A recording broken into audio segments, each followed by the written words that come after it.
حضرت علی رضی اللہ تعالی عنہ نے فرمایا، 4 باتیں اپنی بیوی کو کبھی مت بتانا۔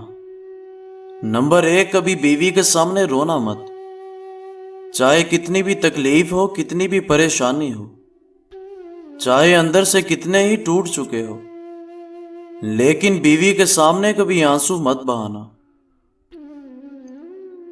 ورنہ ساری زندگی تمہاری بیوی یہی سمجھے گی یہ مرد بہت کمزور ہے، اپنے جذبات پر قابو نہیں پا سکتا، چھوٹی چھوٹی چیزوں پہ اداس ہو جاتا ہے، لہٰذا وہ تمہیں کمزور سمجھنا شروع کر دے گی۔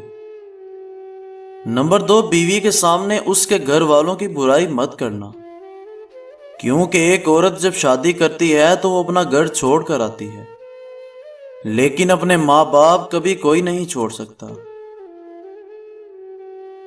نمبر 3، عورت کو کبھی بھی اپنی کمائی مت بتانا، کیونکہ ایک مرد کو ہی پتا ہوتا ہے کہ گھر کس طرح چلانا ہے، سب کے خرچے کس طرح پورے کرنے ہیں۔ ہاں، عورت کو اس کا خرچ ضرور دیں، اس کی ضروریات کا خیال رکھیں۔ نمبر 4، اپنی بیوی کے سامنے کبھی اپنے گھر والوں کی برائی مت کرنا، کیونکہ اس طرح تم خود ہی اس کی نظروں میں اپنی عزت ختم کر دو گے۔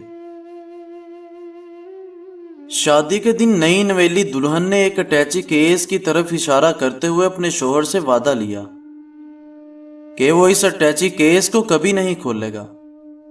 شوہر نے وعدہ کر لیا۔ شادی کے 50ویں سال بیوی جب بستر مرگ پر پڑ گئی تو خاوند نے اسے اٹیچی کیس یاد دلایا۔ بیوی بولی، اب یہ وقت ہے اس اٹیچی کیس کے راز کو فاش کرنے کا، اب آپ اس اٹیچی کیس کو کھول لیں۔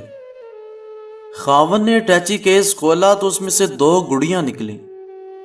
خاوند کے پوچھنے پر بیوی بولی، میرے ماں نے مجھے کامیاب زندگی کا راز بتاتے ہوئے نصیحت کی تھی کہ غصہ پی جانا بہت ہی اچھا ہے، اور ماں نے مجھے طریقہ بتایا تھا کہ جب بھی اپنے خاوند کی کسی بات پر غصہ آئے تو تم بجائے خاوند پر غصہ نکالنے کے ایک گڑیا سی لیا کرنا۔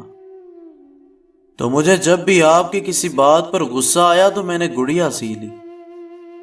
خاوند 2 گڑیاں دیکھ کر بہت خوش ہوا کہ اس نے اپنی بیوی کو کتنا خوش رکھا ہے، کیونکہ بیوی نے 50 سال کی کامیاب زندگی میں صرف 2 گڑیاں ہی بنائی تھی۔ محبت میں شدت معنی نہیں رکھتی، محبت میں عزت معنی رکھتی ہے۔ ایک ہوتا ہے کسی کو اپنی طبیعت کے مطابق ڈھال لینا، اور دوسرا ہوتا ہے کسی کی طبیعت کے مطابق ڈھل جانا۔ ان دونوں پہلوؤں میں انداز نرمی اور محبت والا ہو تو تب ہی رشتے بنتے ہیں، ورنہ جھگڑوں کے سوا کچھ حاصل نہیں ہوتا۔ اللہ تعالیٰ نے دنیا میں جو سب سے پہلے رشتہ بنایا وہ میاں اور بیوی کا ہی رشتہ تھا، اور پھر سارے رشتے اس کے بعد بنائے، اور پھر یہ رشتہ تو ہے بھی ایسا کہ کتنی بھی دھوپ چھاؤں آئے، اس رشتے میں ایک دوسرے کے بغیر گزارا ممکن ہی نہیں۔